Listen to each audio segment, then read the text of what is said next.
Losing control over events. That's what we'll talk about today. One of my favorite quotes about politics and government comes from Henry Kissinger in his book, The Years of Upheaval, his memoir of the Ford administration. He said, "A statesman's duty is to bridge the gap between his nation's experience and his vision for the future." He said if his vision gets too far out ahead of the experience, he loses his mandate. People will turn on him. But if his vision hews too close to the conventional, he loses control over events. The key thing a president can do is to control events. He's the table setter. He can control the agenda. And when you're stuck and you're in a bad place politically, you change the topic. Bill Clinton was in a bad place by raising taxes and by pushing Hillary care. So when I got to the White House, we changed the topic. We made it welfare reform, balancing the budget, fighting tobacco, fighting drugs, doing all kinds of stuff, helping education. You just change the subject, and a president can do that. But at some point, a president usually runs out of things to do, in part because he's so successful. His first term usually permits him to accomplish most of what he was elected to accomplish. Just go back through history. Kennedy and Johnson passed the Civil Rights Bill in their first term. Nixon wound down the Vietnam War.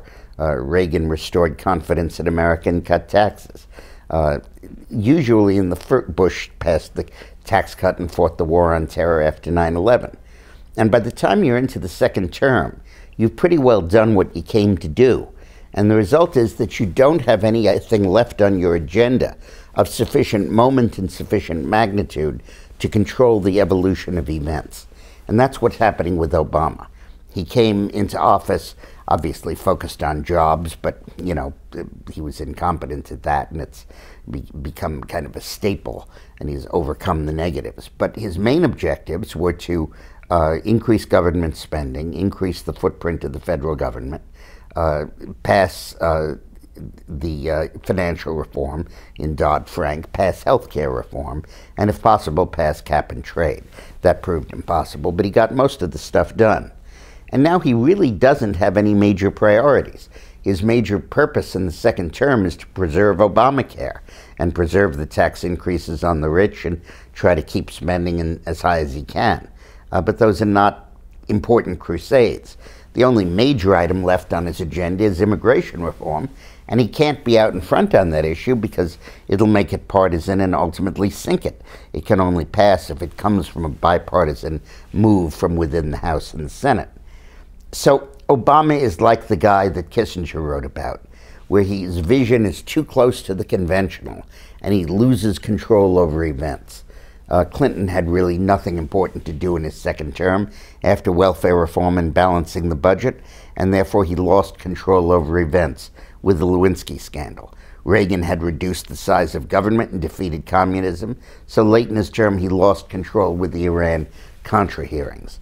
Nixon had withdrawn from Vietnam, and he lost control with Watergate.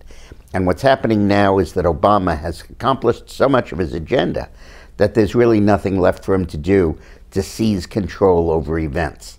And when you lose control over events as a president, it's like trying to ride a bike.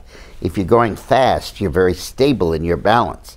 But try to sit on a bike standing still. It's almost impossible to do. You need the momentum to be able to give you a stability. And since he took office for his second term, Obama has not had control over events. Think of the major things that have happened. Sequester, where he obviously was out of control.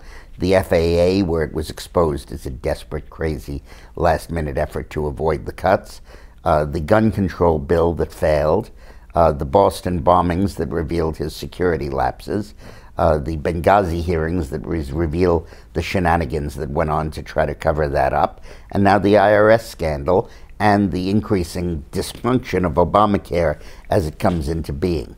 Those are all issues which he doesn't control. He's being buffeted by them. And that's the stage before a president loses power and becomes irrelevant. The next stage is that he loses the by-election and that the Congress ends up in Republican control. And it's kind of downhill from there. So that might be the future.